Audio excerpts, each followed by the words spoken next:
শীতকালে গাঁঠের যন্ত্রণা বাড়তে পারে, আর গাঁঠের যন্ত্রণা বাড়ার অন্যতম কারণ হলো ইউরিক অ্যাসিডের মাত্রা বেড়ে যাওয়া। সাধারণত পুরুষদের ইউরিক অ্যাসিডের মাত্রা 3.4 থেকে 7 মিলিগ্রাম পার ডিএল। অন্যদিকে মহিলাদের ক্ষেত্রে 2.4 থেকে 6 মিলিগ্রাম পার ডিএল। এই মাত্রার যখন এক্সিড করে যায়, অর্থাৎ বেশি হয়ে যায়, তখন ইউরিক অ্যাসিডের ক্রিস্টাল তৈরি হয় আমাদের শরীরে। আর এই ক্রিস্টালগুলো গাঁঠে গাঁঠে জমা হয়, যাকে আমরা গাউট বলি। আর যখন হাঁটাচলা করবেন তখন এই ক্রিস্টালগুলো জয়েন্টে একটা ব্যথা বা ইনফ্লামেশন বা প্রদাহ তৈরি করে, আর এজন্য হাঁটা চলাতে সমস্যা হয়। বিশেষত শীতকালে এই অনুভূতিটা বেশি হয়, আর সেজন্য বেশি কষ্ট হয় ইউরিক অ্যাসিডের পেশেন্টদের বা ইউরিক অ্যাসিড যাদের বেশি রয়েছে। আজ এই ভিডিওতে আমরা আলোচনা করব যে এমন বেশ কিছু খাদ্য রয়েছে যাদের ইউরিক অ্যাসিডের প্রবণতা রয়েছে বা ইউরিক অ্যাসিডের মাত্রা অনেকটা বেশি রয়েছে শরীরে, তারা খাবেন না। তার পরিবর্তে বেশ কিছু খাদ্য রয়েছে, সেগুলো ডায়েট চার্টে রাখবেন। তাহলে আপনার শরীরে ইউরিক অ্যাসিডের মাত্রা কিছুটা কন্ট্রোল হবে। সেই সাথে বেশ কিছু লাইফস্টাইলের পরিবর্তন আপনাকে ঘটাতে হবে। শুধুমাত্র খাদ্য পরিবর্তন করে বা বন্ধ করে আপনি ইউরিক অ্যাসিডের মাত্রা কমাতে পারবেন না, কারণ পিউরিন জাতীয় যে সমস্ত খাদ্য রয়েছে বা প্রোটিন রয়েছে, সেখান থেকে কিন্তু ইউরিক অ্যাসিড তৈরি হয়। আমাদের রক্তের মধ্যে ইউরিক অ্যাসিড একটি উপাদান, কিন্তু অতিরিক্ত ইউরিক অ্যাসিড যদি শরীরে তৈরি হয় তখন আমাদের শরীরে ক্রিস্টাল আকারে জমতে থাকে, আর তার ফলে আমাদের গাঁঠের ব্যথা এবং কিডনিতে স্টোন পর্যন্ত হতে পারে।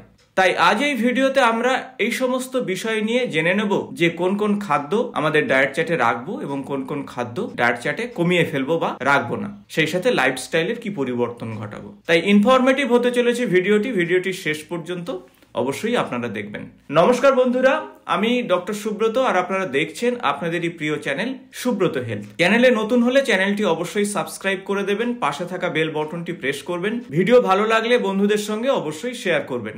ভিডিও সংক্রান্ত কোনো প্রশ্ন থাকলে কমেন্টস বক্সে অবশ্যই লিখবেন। পিউরিন জাতীয় যে প্রোটিন, সেই প্রোটিনের বিপাক ক্রিয়ার ফলে ইউরিক অ্যাসিড তৈরি হয়। আর আমাদের বেশ কিছু শরীরে ইউরিক অ্যাসিড মূত্রের মাধ্যমে বের করতে পারে, আবার বেশ কিছু শরীর মূত্রের মাধ্যমে বের করতে পারে না।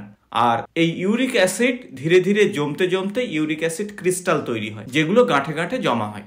হাঁটা চলার সময় এই ক্রিস্টাল গাঁঠের মধ্যে ইনফ্লামেশন বা প্রদাহ তৈরি করে, তার ফলে হাঁটতে চলতে আমাদের অসুবিধা হয়। বিশেষত শীতকালে বেশি কষ্ট হয়, এবং দিনের পর দিন যদি ইউরিক অ্যাসিডের মাত্রা শরীরে বাড়তে থাকে তাহলে কিডনিতে কিন্তু স্টোন হতে পারে এবং কিডনি অকেজো করতে পারে। সেজন্য আমাদের প্রত্যেক দিনের যে লাইফস্টাইল তার পরিবর্তন করতে হবে, আমাদের খাদ্যাভ্যাসেরও পরিবর্তন করতে হবে। তা না হলে ইউরিক অ্যাসিড শুধুমাত্র মেডিসিন খেয়ে বা ওষুধ খেয়ে আপনি কন্ট্রোল করতে পারবেন না। প্রথমে আমরা জেনে নেব কোন কোন উপসর্গগুলো আসলে আপনি ইউরিক অ্যাসিড বেড়েছে বুঝবেন। দেখবেন আপনার ঘন ঘন প্রস্রাবের প্রবণতা ছিল না, সেটি হঠাৎ এসে গেছে। এটি সুগারের জন্য হতে পারে, পাশাপাশি ইউরিক অ্যাসিড শরীরে বাড়লেও কিন্তু হতে পারে। সেই সাথে বললাম গাঁঠের ব্যথা, অর্থাৎ চলাফেরা করতে গিয়ে দেখবেন আপনার গোড়ালিতে অথবা পায়ের বুড়ো আঙুলে এই সমস্ত জায়গাতে কিন্তু ব্যথা হবে। এমনকি পেশিতে একটা টান অনুভব করবেন, পেশিতে ব্যথা আপনি অনুভব করবেন, বসতে আপনার সমস্যা হবে। আর এই সবই কিন্তু ইউরিক অ্যাসিড বেড়ে যাওয়ার কিন্তু উপসর্গ হতে পারে। প্রথমে আসবো কোন কোন খাদ্যগুলো আপনার ডায়েট চার্টে কমিয়ে ফেলবেন বা একেবারে বন্ধ করবেন। বিশেষত সামুদ্রিক মাছ। সামুদ্রিক মাছের মধ্যে যে প্রোটিনগুলো রয়েছে, সেই প্রোটিন কিন্তু পিউরিন বেস প্রোটিন। আর অতিরিক্ত পিউরিন যদি আপনার শরীরের মধ্যে ঢোকে তাহলে কিন্তু ইউরিক অ্যাসিড উৎপাদনটা বেড়ে যাবে, এবং উৎপাদন বাড়লে আপনার ইউরিক অ্যাসিডের ক্রিস্টালও কিন্তু শরীরে বাড়বে। দ্বিতীয় যে খাবারের কথা বলবো, অতিরিক্ত রেড মিট। রেড মিটের মধ্যে কিন্তু পিউরিন বেস প্রোটিন রয়েছে, যেটা ইউরিক অ্যাসিড বাড়াতে পারে। এছাড়া পালং শাক, ব্রোকলি, এমনকি মাশরুম, এগুলো কিন্তু কন্ট্রোল করে আপনার খেতে হবে। পরিমাণে অল্প খান, কিন্তু অতিরিক্ত মাশরুম, অতিরিক্ত পালং শাক কিংবা ব্রোকলি যদি খান তাহলে কিন্তু পিউরিন প্রোটিনের মেটাবলিজমের জন্য ইউরিক অ্যাসিডের মাত্রা আপনার শরীরে বাড়তে থাকবে। এছাড়া ডাল জাতীয় খাদ্যের মধ্যে কিন্তু পিউরিন বেস প্রোটিন রয়েছে। ডাল খাওয়া বন্ধ করতে বলছি না, কিন্তু ডালটা একটু পাতলা করে খান। সপ্তাহে যেখানে 4-5 দিন ডাল খাচ্ছিলেন সেটি সপ্তাহে 3 দিন করে খান, অর্থাৎ কিছুটা কমিয়ে দিন। এছাড়া যারা অ্যালকোহল খান, কারণ অতিরিক্ত অ্যালকোহল কিন্তু আপনার শরীরে ইউরিক অ্যাসিডের মাত্রা বাড়িয়ে তুলবে। এছাড়া চিনিযুক্ত খাদ্য, অর্থাৎ রিফাইন কার্বোহাইড্রেটের পাশাপাশি রিফাইন সুগার আপনার কিন্তু ইউরিক অ্যাসিডের মাত্রা কিন্তু বাড়িয়ে তুলবে। তাই ডায়েট চার্টে অতিরিক্ত পাউরুটি, কেক, পেস্ট্রি এগুলো কমিয়ে ফেলুন। সেই সাথে বলবো যে আপনার খাদ্যতে যে পরিমাণ তেল ব্যবহার করতেন সেই তেলের পরিমাণ একটু কমিয়ে দিন, অর্থাৎ অতিরিক্ত তেল আপনারা খাবেন না। এছাড়া ডায়েট চার্টে রাখুন ফ্যাট লেস মিল্ক, অর্থাৎ দুধ অবশ্যই খান কিন্তু চর্বির পরিমাণ একটু কম হবে, তাহলে আপনারা হোল মিল্ক খাবেন না। বাজারে অনেকে লস্যি খান, ফ্রুট জুস খান অর্থাৎ ফলের রস খান, এগুলোতে কিন্তু প্রচুর পরিমাণে পিউরিন বেস কম্পাউন্ড রয়েছে। বিশেষত ফলের রস বা যে কোনো লস্যির মধ্যে প্রচুর পরিমাণে রিফাইন্ড সুগার ব্যবহার করা হয়, আর এই সুগার কিন্তু আপনার ইউরিক অ্যাসিডের মাত্রাকে বাড়াতে পারে। তাই এগুলোর পরিমাণ আস্তে আস্তে কমিয়ে দিন। এগুলোর পরিবর্তে আপনারা ধীরে ধীরে খাদ্য তালিকাতে একটু টক জাতীয় ফল রাখুন, যেমন মুসম্বি, কমলা লেবু, পাতিলেবু, আমলকি। এতে প্রচুর পরিমাণে ভিটামিন সি রয়েছে, আর এই ভিটামিন সি কিন্তু আপনার ইউরিক অ্যাসিড আস্তে আস্তে কমাতে সাহায্য করবে এবং শরীরে যে ব্যথা বেদনা অর্থাৎ ইনফ্লামেশনের মাত্রাও কমিয়ে ফেলবে। সবুজ শাকসবজি তো অবশ্যই খাবেন, কিন্তু সবুজ শাকসবজির পরিমাণ খুব বেশি যেন না হয়। এছাড়া আপেল প্রতিদিনের ডায়েট চার্টে একটা করে রাখতে পারেন, কারণ আপেলের মধ্যে ম্যালিক অ্যাসিড রয়েছে, আর ম্যালিক অ্যাসিড কিন্তু ইউরিক অ্যাসিড কমাতে সাহায্য করবে। এছাড়া গ্রিন টি অবশ্যই ডায়েট চার্টে রাখুন। গ্রিন টি যেমন অ্যান্টি অক্সিডেন্টে পরিপূর্ণ, সেই সাথে অ্যান্টি ইনফ্লামেটরি উপাদান রয়েছে, ফলে ইউরিক অ্যাসিডের যে ইনফ্লামেশন বা প্রদাহ বা ব্যথা সেগুলো কিন্তু কমবে, পাশাপাশি আপনার শরীরে ইউরিক অ্যাসিডের মাত্রা আস্তে আস্তে কমিয়ে ফেলবে।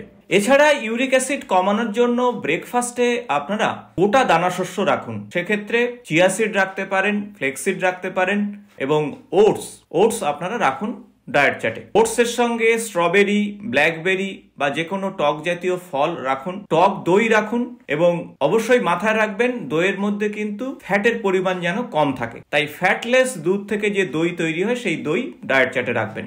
এবং অবশ্যই জলের পরিমাণ বাড়াতে হবে, তবে অতিরিক্ত জল খাবেন না, সাধারণত 8 থেকে 10 গ্লাস জল প্রত্যেক দিন খান, আর তাহলে যে ক্রিস্টাল অর্থাৎ ইউরিক অ্যাসিডের ক্রিস্টাল সেটি ইউরিনের মাধ্যমে শরীরের বাইরে বেরিয়ে যাবে।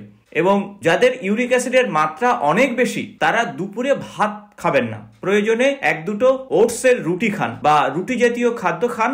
অতিরিক্ত ভাত খেলে কিন্তু ইউরিক অ্যাসিডের মাত্রা কিন্তু অনেক বাড়তে পারে। যারা সয়াবিন খান, পনির খান বা রাজমা খান তাদের জন্য বলবো যে ইউরিক অ্যাসিড যদি বেশি থাকে তাহলে এগুলোর পরিমাণ কমিয়ে দিন, কারণ এগুলোতে পিউরিন বেস প্রোটিন কিন্তু প্রচুর রয়েছে। রেড মিটের পরিবর্তে আপনারা চিকেন খেতে পারেন, চিকেন ব্রেস্ট, এবং তাতে ইউরিক অ্যাসিডের মাত্রা কিছুটা কমাবে, কারণ এতে পিউরিনের মাত্রা অপেক্ষাকৃত কম রয়েছে। সেই সাথে আপনারা ফিজিক্যাল অ্যাক্টিভিটিকে বাড়িয়ে দিন, সারাদিনে অন্তত আধ ঘন্টা ফিজিক্যাল এক্সারসাইজ করুন, যোগা, মেডিটেশন করুন, আর তাহলেই দেখবেন আপনাদের ইউরিক অ্যাসিডের মাত্রা আপনার নিয়ন্ত্রণে থাকবে। তাই শুধুমাত্র খাদ্যাভ্যাস নয়, খাদ্যাভ্যাসের পরিবর্তনের পাশাপাশি আপনার লাইফস্টাইলের পরিবর্তনও ঘটাতে হবে, অর্থাৎ শরীরকে অ্যাক্টিভ রাখতে হবে, আর এই সব মিলিয়েই কিন্তু আপনার ইউরিক অ্যাসিডের মাত্রা ধীরে ধীরে কমাবে। আর ইউরিক অ্যাসিডের মাত্রা যদি শরীরে ঠিক থাকে অর্থাৎ নর্মাল রেঞ্জে থাকে তাহলে আপনার গাঁঠের যন্ত্রণা বা ব্যথা অনেকটাই কমবে, সেই সাথে আপনার কিডনিও কিন্তু সুস্থ থাকবে, অর্থাৎ কিডনিতে স্টোনের যে প্রবণতা অনেকটাই কমে যাবে। তাই শুধু শীতকাল নয়,